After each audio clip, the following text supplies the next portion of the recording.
Hello, I'm Jeff Moran, Assistant Professor of Mechanical Engineering at George Mason University, and I direct the Nanoscale Transport Engineering Lab, or NTEL, and I work in a field called transport phenomena.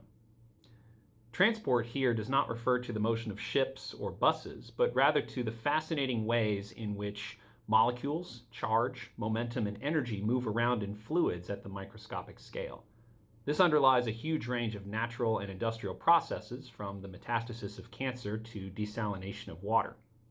My group is highly interdisciplinary. It includes bioengineers, chemists, and mechanical engineers, and this allows us to tackle a wide range of different problems. Today, I want to tell you about one of my favorite areas, something that occupies many of my waking hours, known as artificial microswimmers. Swimming at the microscale has been happening in nature for millions of years. It's necessary for human life to begin. It allows bacteria and algae to forage for nutrients and avoid predators. And as you can see here, it allows the immune system to function. This is a white blood cell chasing and eventually engulfing and eliminating a bacterial intruder. Imagine what we could do if we could manufacture and control artificial analogs to these biological microswimmers. This idea clearly occurred to Hollywood in the 1960s, but only since the 21st century began have we obtained the ability to manufacture these particles that propel themselves. This is one of the most commonly studied designs. It's a 2-micron long gold platinum nanorod. For reference, a human hair is about 100 microns in diameter, or 50 nanorods. And in this picture, I'm holding about 100 billion of them in that container there, and most of them are gathered in the dark smudge at the bottom. In water, the rods don't do anything unusual, but if you add hydrogen peroxide, they begin to swim. So the rods are using the peroxide as a fuel source. It's not obvious from the video, but the motion always occurs with the platinum end facing forward. So are these just interesting, or are there useful things we could do with them? My group looks at this question carefully.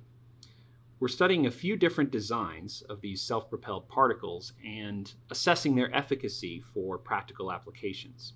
For example, advanced oxidation processes are a promising class of water treatment technologies that use a combination of ultraviolet light, titanium dioxide nanoparticles, ozone, and a few others to generate hydroxyl radicals that degrade contaminants.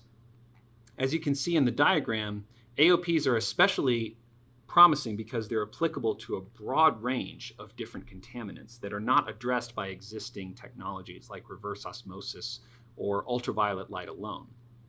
The challenge with AOPs is that they're typically limited by the rate at which contaminants are transported to the titanium dioxide surface.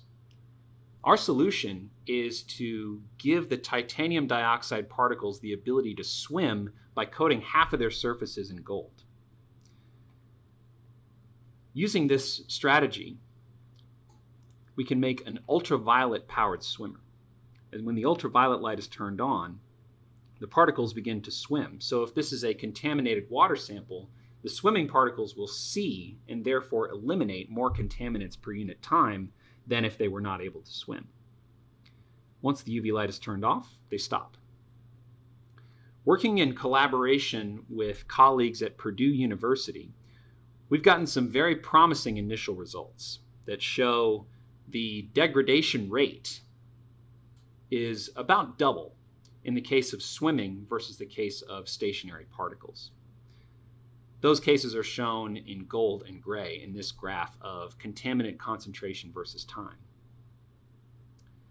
Another project looks at the ability of self-propelled particles to enhance heat transfer. There's a great societal need for liquid coolants that transport heat efficiently.